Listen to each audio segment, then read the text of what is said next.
naye nga mukutamu tugenda kugera ku nedda leka muleka nayagala amanye ensonga zinene kubanga polisi yavuddeyo naye ngaladdewo okulabula kwonna era nga yeega nti waliwo abateekateeka okuba nti beerayiza era nga yogera ku mukulu Bobi Wine yateekateeka okuba nti yeeyaliza uliza bafunye intelligence kagenda kuba kikolera mu hoteri emweyiganje naye kinaku ekinneewuunyisa intelligence gyeboogerako boogera ku social media boogera ku Facebook intelligence kati polisi akolera ku Facebook. The moment I told Bobi Wine I talk to Bobi Wine when I want. Ekyo nakiwakana nze. And Bobi Wine has done a lot nakiwakana to treat my son. That one I know. Amulabiridde nnyo. Pozi gamwogera ku ekyo awuzikiriza. Bobi Wine, I'm telling you. I told Bobi Wine avoid the three things. The moment you become you take up Besigye's strategy, you will fail. Besigye underestimated Museveni. Nalo was was striking, the public was ready for. First of all, a Westerner cannot succeed a Westerner. Two, basically about the government, the National Political Commission. Basically about what about Chirimuto, by leaders of DP, Nabagano Kubawa, diet, special diet, is known. Ugandans are involved in the informal sector, which means work to work Uganda. How can you say there are no jobs, but people work to work? You would say, work to nothing. Nechigwa. Basically, in the year is echo. Basically, politics. At one time, they recognized the Somali government and the parliament was in Kenya, internationally recognized. At one time, Palestinian government recognized Tunisia. Okay. Yes, Baba J again, Jordan, government. So they recognize Gundi and Wange Darao, Sahara, Spain, Kitizanti, Gund, Spanish Sahara. African Union recognized it. Kakati, who is recognizing a people's government? People's government go in it. I don't think that the Bobi Wine with his handlers as well degenerating into what he's planning to swear in himself. Police were gone. The angel of lies is Enanga. Let me tell you, what is a ceremony? Katonda abayambe. If I was a minister of information and I had that stupidity, I would tell you, I would replay how a ceremony, a presidential swearing ceremony entails. Where would we basically, when a president is being sworn in, the Chief Justice has to be there? If anybody is sworn in without a Chief Justice, what happens? Yes. The army pays loyalty. Yeah. They give you their colors and what? What does this, can you have a parallel one? Which means we never walk or ever TV. Yes. It's like a widow retaining, or a divorced wife retaining my name. But what you know with the intention you never. Manonya send. I'm telling you, about police Manonya send. And she gave us bombi bayogede ku babira bye emoroka yo mukungu sakwa manyi bulungi ya famara disi wewe jinja eraje bakuba emoroka yo baje kuba gena jojane house bakubone emoroka mbiri nawo sakwa go bakuba ne bamushumiriyetinga lwache yange tekubwa lwache yange tebaje kuba ate go bakwagaza uli mu government imbatta mutoli mu government yange sakwa ne bamala okujoga ne bakunyala ku mutwe ne bakunyako ne bakuwa mulimu mu yiso ne mugenda those one ne bamukuba bamukube they are angered. No kubisa abantu tiagase ogumusalidde encho no kwatenga labiyona kosejja kalinga skeleton no genda mu yiso unzonyizo kompo mulimu ngenda yo. I have been operating without a government job for 8 years. Tosobola kunya ku mutwe noddo muno nyala kugwa kubi tekisho na polisi attention nakano kunya ku mutwe na polisi ebipanga omukulu yavudde nalaga when why do they target Sakwa? What statement has Sakwa made? Inongo the angel of lies. Inanga. Me, I don't. Whenever I say Enanga, I just switch. Enanga said. Enanga said. For police yagambi. Ngene mbona police yagambi. Police yagambi. Opusha bagina ku social media. Causing a mayhem. How do you prevent social media? You close the social media. You lost 200 billion a day. Muchiddemu ogwokubiri. President Yagamba, they have blocked our people. full figure ina abantu bemeka how many why did YouTube insist that mine remains nga nanyine buyinza abawandikidde bawaddeyo ne said don't tell me you are rubbish I came here for serious rubbish kakati nkugamba nawandika akatabo kange this is my best book Museveni the Revolutionary it catches all aspects of the history of this government. President Yangamba, you reprint our books. Buina mululuwo, bandika muluwo, mulungereza mulunyankole muki. Sebeera ba Buganda. Nanyine buyinza yaga mbumukolere. So oli kacheeka kano nje benyondo mbatte mu baanamu. Nje bamutwani kwa kajiji mwaso omutu. Temuli nkozesa akumu. How? Benalaba wananga muli baavu muli bayitirivu. Mzitamani sechuka. Teri muntu yandaba. Omwava gagga wala. Teri muntu yandaba ko ngande mwavu. Oli musajja Muganda. Iyo pesa ya damu. Oli musajja Muganda. Money. Nikoza da kubire ngoma na uzina. Namwe muli bantu mmwe timuli sobola kunjogamu. Nze nkugamba my main point for today. Why has Museveni clocked 30 years in power? Which means I wrote this book. Bagamba president Monday 25th November 2013 nabaga omusajja omumuwe ekyuma atukubira okufira to myself to my birthday nene nkufira emitwalo 2 nene kati mbyambala bwamba zinga babigabe wazali 25 November wananyene kuyenza mbwaja toli nkozesa never in life every head has a price mine hakuna price kicho yangu hakuna price zeta sente nkubomo tayembwa. But even Uncle Sam failed. How can Uncle Sam fail? I talked to him. Yabakowa mwe. Bulenzi mwe. Get it from me. But you named Yabakowa. You named your price. What's about 10 billion? Nje njagala 10 billion. That is size wabasaba. Nobody twene kuchoka buli muntu ina. Bajja kubetera akasajja katukumye tuli condom. Enkozeseeko. Asajja kwa vex. Statement yeyo giveko. Kajja kudduka wano kadduka ekigali naye wano kajja kudduka. Kajja kudduka. Ngubulira. Nkugamba, why Museveni has clocked 30 years in power? Let me use two simpler examples to illustrate my point. One, look at a student. Any student follows a particular course. You start in the nursery school, enter primary school to secondary level, and then university. At all levels, the same student goes through a different stage in education, reflected in different subjects and examinations.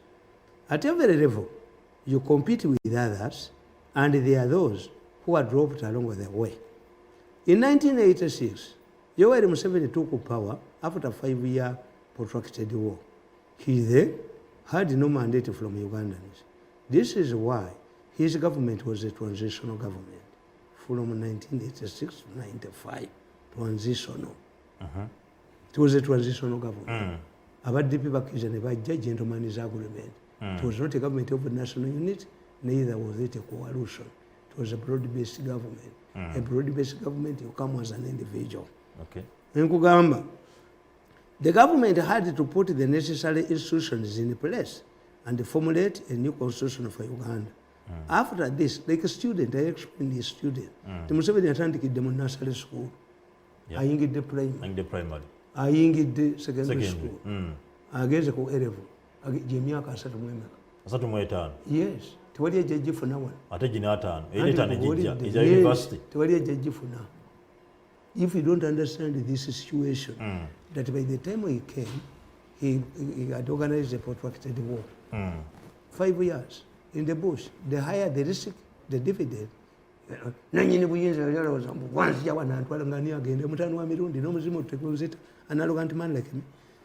After this assignment of making the new constitution, he competed with others in 1996 for the presidency. All tuvudde mu buwambi mu transition. Tugambi kakatuze mu movement system. Every person can come and compete. Ayineme kakati. Omwenda agufuze 0. Tuvudde mu buwambe mzee. Tuvanga mu buwambe. Anti yajja muwambe. Yajja muwambe ni mumukkiriza. Naye n'atuwamba. Era abaddipi be baali basingamu obungi. Okimanyi naye yatuwamba. Ensi yonna nekkiriza nti twetaaga okugiga ebiwundu. Emyaka 9 0. Emyaka 9 0. Kakati emyaka 9 bwe gibala okugwako ne mukola constitution. Ne mulaga mu movement system. Okay. Katuli mu movement system. He won the mandate of the people and embarked on another stage. Thereafter, Uganda entered a new political dispensation. Tuvudde mu movement. Tuyingidde multi-party. Ani aliwo? Secondary school wagiyingidde with different subjects, different teachers. Aja yeyubula. Nino okuzane political scientist we makerere ekyo takimanyi baleka ngalabi kuwekwala. How can a professor go on a strike? Can I go on a strike? Me? Can I go on a strike? Overpayments. Overpayment? Nze abantu nabeeranga mu state house nafunanga emitwalo 6. I can give mirundi job. Go to God and give it to your mother. Me am not lacking a job. Yes, mvumira ddala musajja obwo bwetaago. They disrespect mothers. He won the mandate of the people and embarked on another stage. Thereafter, naye omusajja kyebunkoze gwokimanyi buli bizinesi zange ne bugittanegamba nti gonde simanyi tutta pologulamu ene batutane batojjakasajja gwe kavudde entebe nga kayunetinze mu mpale. Thereafter, Uganda entered a new political dispensation, multi-partyism. Multi-partyism requires that each party sponsors its candidate, and this is what is happening in Uganda. Museveni is now a property of the party. It's the party that decides whether he should stand as their candidate. There is no game where a person chooses his or her opponent. Since all political parties choose their candidates freely, Museveni remains a matter of NRM. Anybody who wants to stop Museveni should be a member of the decision-making board of NRM, or must sponsor a more popular and stronger presidential candidate. This is the bitter fact. I recently heard a comedian on one of our local FM stations shedding tears that I have seen one president ever since he was born. I answered him. He did not tell us how many schools and education institutions has gone through in the last 30 years. He did not tell the listeners how many cars he has changed under this same period. He did not tell us the number of businesses has set up under the same period. What this means is that since he does not have a veto on Uganda's politics, has to suffer from this frustration. If you are tired of the same supermarket in your area, you either go to another area or you start yours in the same area. Those who do not want President Museveni must mobilize other Ugandans, especially those who support him, to change their position and vote them. As long as his supporters form the largest percentage of voters, Museveni will still be around. Ensonga ziri busy mukataba kenyini. Oyogede ku nsonga kuba ntinno party zisalawo NRM ereta freely. Does it do it freely? Namwe ne muleta. No, NRM esalawo freely. Why do you pay for air tickets to get soccer stars abroad to play in the national? Watch in free. Doesn't have to do delegates conference. Solo candidate? Is that being free? Yeah, you see. Let me tell you, every party organization has its structures. Look what the Catholic Church. The moment the Pope says full stop, Baba Gamba Simogere Yagedo Kumesaza, whatever Catholic if solo candidature is a part of their constitution. Why do you complain? It's not part. Why it is not part. Kakati by no kulonda. Omulungi gwe baganya okwesimba omwenale aveeye mu muwe. Ayagala kuita mu structure. Bamembazi baga. Lwaki mumwagala muyisa mwenale? The point I wanted to develop. Tiye Mbabazi is on his way back. Naye Kazinda is a victim of infighting between Mbabazi nga era lwakisa first lady. Kazinda ne bamuteka wa Bigirimana. Kazinda mama we yazibya amasa agenda kufa. Kazinda is languishing in prison. My humble submission is this. As Mbabazi comes back, akolenga Kayihura. Kayihura yagamba saagala mulimu naye mutekitata. Mbabazi bwaba mulokole nga ne mukazi we taata we Canon ayambe Kazinda.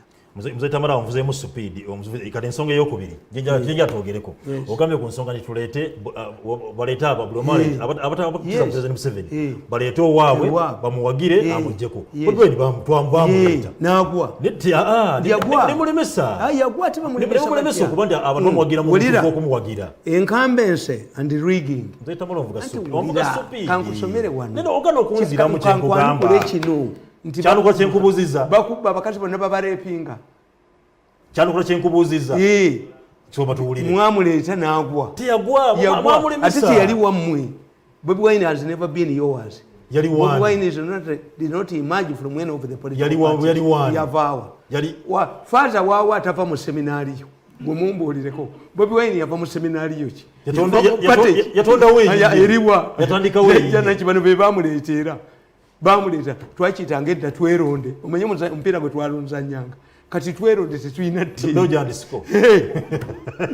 Bobi Wine faza Bishop Bobi Wine yava mu seminaari ki yava mu DP yava mu FDC yava mu NRM Bobi Wine yava mu seminaari ki Bobi Wine ng'awunya olumafiya Bobi Wine ng'awunya olumafiya yava mu maanyi g'abantu tekiriyo. How many demonstrations did Bobi Wine lead? Zimbulire. Yakwatako ensawo y'abesigye. Yes. Nganda is a product of FDC. Bannakabirwa strategy bagamba mboba Museveni aganya okujjawo kadaka katuwe nganda mumuwe kasita mudire ekkanisa y'ekereziya ne mugiwa omusamize mumuswala. The opposition also claims that an incumbent president masterminds rigging because all institutions are under his total control. This was partly answered by my submission that incumbents lose power to strong and well-organized opponents. In the countries I have enumerated above, where strong incumbents were trounced, the institutions were under their government. Ngokima Kawunda bamukuba bati Kawunda ekibiina kya UNIP was entrenched senale gye balaba ssente ne bagoba Lumumba nannyini buyinza n'atwala Ddombo olwo ne bakuba gundi ne bakuba Ofono yalina okuteeka obubabe balya ssente endali muzonta n'entrenched party eriwo abagenda mu by election ssente ne bazebbira but UNIP one country one leader that leader Kenneth Kawunda akasajja kakiruba kamukuba KK boys Kawunda whenever Kawunda wanted to address a press conference yatekanga abamawulire mu nnyonyi addressing a mid-air press conference this morning Dr. Kawunda has said kamukuba ekibu n'omudaala gw'omuwino nemu abayina kisaka atawanya akatale k'owino n'ateekayo essajja ly'ettemu likubaaba omuwino emigo kayonga tebamwagala ye Museveni yafuna 90% gwe bakwagala mukazi gwe. This is not an entrenched party. 95%. NRM is not an entrenched party. You are just disorganized. Ndi musajja omu bya fellowship. Fellowship mu Uganda was who is who in Uganda except Museveni yatajirimu yonna njikubye ne badduka one man because I'm organized. Okay. Waliwo omusajja yavudde Kamwenge nange nti navuganya ne tumwebaza essomero lyange n'aliggala naye ngeze mu Ministry of Education ne mbasaba obuyambi bangambe mbulwale balo ne mugaga oli musiru essomero genda olitunde mwe temuvumiriya 8 years tebalinda bako their people have never seen my life. Ejogo nendi military nendi bajja mu mpale but everybody has a price. Chicho yangu hakuna price. Tugende mu maaso. Chicho yangu hakuna price. I have enumerated above where strong incumbents were trounced.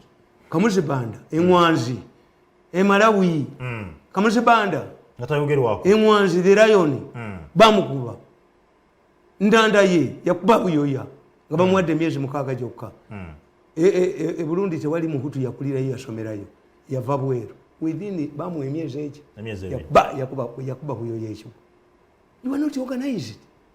You are not organized. The opposition. Yes, it's not the role of Museveni to put order in you. Nebulayo nze ayogera corruption nenjogera sente zebabbye at a high risk nenjogera Diana sente zabbidde mu COVID ne mugulamu we nenjogera kino nyinza okuba Bobi Wine ekikono yeewuunya. But it has been the work of Museveni. Abantu balina okulabako twakalikoodi. It has been the work of Museveni. Ababadde ne Museveni bambabazi kati be bamuvuganya. Ababadde ne Museveni babidande. Oyinake bwekoledde ronda Museveni. Gwokyuka otya. Omuntu ekyuka mu ddiini bali babiri. Wumalu mu Busiraamu nabbi yasaba nti amaanyi wumalu gakozesa okusanyawo Obusiraamu Allah gamuwe atonda Obusiraamu. Nekyapenda ekituukirira. Sawulo Katonda n'amugamba Damascus nti Sawulo njegageza ki? Sawulo n'afuuka Paul. A quote of the Bible was written by Paul, Saint Paul. Nemwe muyina abantu. How many times has Bobi Wine commented on the rampant corruption in this country? Akyuka. Anti akyuka bwa. Abavude mu DP bagenda mu NUP tebayina anti bantu bayise eri abadde ngundi yabadde ki ngundi dala ko bali nyidde revolution dala ko bali nyidde era bateesa ne government I want to tell you however much you hide it no leaders are negotiating with the government if babadde negotiating singa bana babatadde nkugamba incumbency only helps those leaders who have performed. In fact, in politics, losing an election and to be defeated are interpreted differently. To lose an election means that the government made avoidable mistakes that led to the loss. Being defeated means that the government had no alternative. The voters were fed up with it. Therefore, rigging or no rigging, the most important fact is popularity and support. Do you believe Museveni has no support in Kampala? In 2011, all of the councillors in Kampala were NRM. Lukwago came to Kampala as an independent. Nibagalo mujja munte yasoma. Lukwago got $600 million shillings from an NRM man. Ngasubire ngudu mu Kampala. Lukwago did not have gone polling station to ina observers on 1,000 polling stations. It prompted numbers of military volunteers. Ani yayogera ngasema timba akuba Lukwago bava mu NRM ne bakubira kojja Sseggone essimu ti obululu bwetu staff yenze buli ku Kampala High School was Sseggone ne fado nabaga musumululeka kyali kinali mu munda. People wouldn't want Sematimba. Why? Kampala bamubiramu nnyo kibola baleeta kesakana atigomye ensi itakana atigomye ensi nga bali beekwesi n'aleeta essajja ettemu n'aliteeka mu wino ne bakozesa omukazi ono akabokedde ne kakuba omukazi omunyankole. Why don't you say that a trader? Oyo omukazi okimanyi nti baamukwatako oyo omukazi president yabawa miliyoni 10,000 byewino ne babiteeka gundi nakyobe n'abiteeka ku account mu Centenary Bank. Omukazi oyo yagamba mbu abasajja bavudde mu State House ne banteeka ku gun point ne batwalako 2. That woman you see there making noise ayawulira mu bantu n'abawuliramu. And kugamba has Bobi Wine commented on the Wino people? No. Bobi Wine chizo you cannot grab power. The people of Kampala. Museveni is not defeated in Kampala. Museveni loses. Bakisaka. It is defeated. Uyo mwana tumwebaze yaleka yononye Kampala yenna. Museveni is defeated in Kampala. Tumwebaze yagula akataleka na akebiti. Milioni 10. Bilioni akebiti akaliwo. Akausafi. Bwe mukuba mwe bali muziika. Nenkugamba. Does the NRM rig elections? Yes. I tell you. To understand the difference between rigging, political maneuvering, and tricks, we have to examine the two. Rigging can only be done in an election process. For instance, in the case of parliamentary elections, the consequences can be gerrymandered. Ngana nkabiro kyeyakola. Nti yakola ekintu ekimu bote kyeyakola mu 8. Gerrymandering, you call it gerrymandering. But that is also rigging. That is also rigging. That is also rigging. Apache East. That is also rigging. Parliamentary election bakuba. Rigging election. One baba sinza amagezi na guti bansobolanze. Who creates constituencies? It is them. Constituencies are created after census. Every 50,000 people must have a constituency. Kati bo basala amagezi. elections population census ebeera ya myaka 10 bagikola in such a way ne bagikola in such a way nti bafune time nga parliament oba cabinet. Where do you find the cabinet, the ministers to create constituency for themselves? If I'm a real opposition leader here, compare the Raila Odinga what happens the government here Kenya. Do we have a person like Raila Odinga? But who does that much? It is really reserved. I think Kuburi, Temuina leaders. Let me join the opposition. This is the process where constituencies are made in favor of government supporters. In 1980, Apache, for example, had the same constituencies like Mpigi, which at that time included Wakiso, Butambala, and Mpigi itself. Today, the area is represented by 10 MPs. Omanyiti Muchinana, Gundi, second year Java. Senda ulawo na yali achikirirawo kati waliwo bemu pikumi ninkugamba in Masaka Bukoto that was represented by no MP in the 1980 parliament. Senda ula the area is now represented by 5 MPs. The difference is that either for creating constituencies are clearly unknown. Every 50,000 people must have a constituency. This omanyinti abena ali mbaina constituencies zirimu abantu omutwalo gumu bubanji bije bali. Where is the MP? Where is the politician here? Who is doing that? Where is an opposition leader here? Baba kwatire mu mulabe bebavulula bebakene n'endusu. If I go to the opposition, these people will tremble. I will change the political landscape. Why don't you go? A politician is somebody who deals politics. It comes from a Greek word, a politician.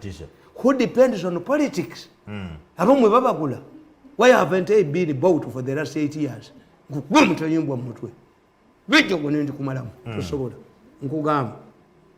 Their government applies the same criteria in creating districts, municipalities, and the lower councils. Katibuli city yonajo ulira, no oriented yawaji for the city. Mafia yinayebizimbe byayo. Chovola bamwene bamutwa bajja kumole bamwene bajja kumujje Masaka nga tayina mpale mutwaliyo n'abakoba bamulete nga tayi mane kitete bakifungudde abantu baweekeniza ako nkugamba nti electoral commission mumujerondera mu parliament approved mumujerondera kakati Museveni ababira nembaga ndi Museveni wabakwatira nebe nti yava ku mulamwa mbagamba te Museveni yabakwatira ku kintu kimu. You have failed to understand Museveni. We have 3 words that appear to be the same. A revolutionary, a politician, and a statesman. They are 2 different things. Okay. A politician is opportunistic. Yanonya winning a next election. A revolutionary changes society, like Museveni. Okay. A statesman prays for harmony. Buchimanga. Abaganda bwebateekawo ebintu byabwe ne baleeta Katikkiro omufere n'abazanyira ku mutwe n'abazanyirako kati boogera b'amakubu yabanira bwe bunnaabwe kyekikampuni ekibadde kibba amabanka. Have they talked about nga tumaliriza wano eno okwakadde katuweddeko era nga gyatusibule ne kino nkugamba restoration of democratic governance. A revolutionary invests in infrastructure. Kyobula bakagina yakyawa Abaganda n'abagenze abavudde mu yinula nabo n'owandika y'amabaluwa babagobe nkyanoonyereza Kagino bakitaawe yali makowano oba yakwanako omuvubuka omuganda namu Kagino yakyawa Abaganda. Kagino yakyawa Abaganda n'abasajja abadduse mu yinula n'owandika amabaluwa gye balaze babagobe mbu balokole. I went to State House. I didn't single mulokole in the State House. Nalabayo omwala omu mulokole mulokole nalabayo. A revolutionary invests in the infrastructure and human resource. Many roads have been constructed in spite of government limited resources.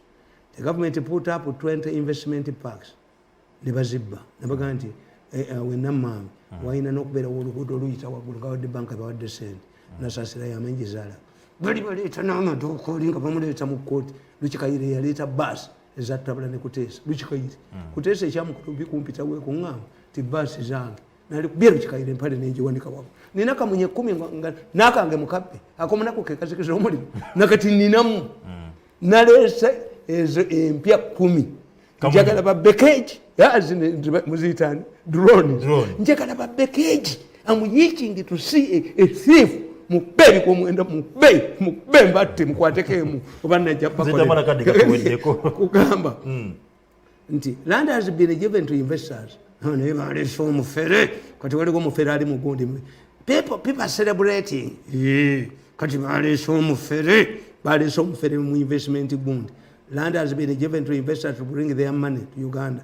Government has stressed the importance of value addition. Also, government has invested heavily in the generation of cheap and reliable energy. Kitutu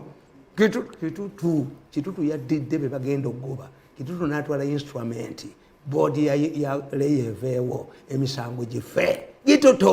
Kitutu naye ali awo ayiikinga mbu simanya abagisu bali bubi Museveni. Bahati mbw abakiga no anti gavumenti eri wano mpozigamu nakijjawo buli mubbi no Museveni wanaleeta mu gavumenti tugenda ku inciting abantu adduke kasa yijja okufuluma Kampala alidukira mu kufini Kitutu okuddamu Kitutu addemu enange Kitutu gwe nti addemu enange etya tu inciting abantu n'odduka mutabani wa Kajiji yakomawo mu gavumenti no mujja jijjawo wano tu inciting abantu misinde teri awunya ajja kudda mu gavumenti teri muntu awunya agenda kubeera mu gavumenti teri anuka agenda kubeera mu gavumenti teri anuka tugenda omukwano Katikkiro Mayiga yavudde tugate eddoboozi tubenga tumegattako okuba nti nno Buganda ebanja obukadde bilioni ziringa mu 2 bakamuwa mmeka. Let Mayiga tell us the balance sheet.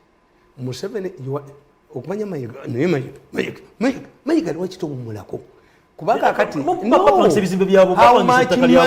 did these buildings get into the hands of the central government? By the time Mutesa made an whole alliance with Obote, Museveni was a student. Tatujejembera omwana bakakuwa Obote yabawameka ezokukola Obote yabeera n'obiri okuva mu 6 n'abawa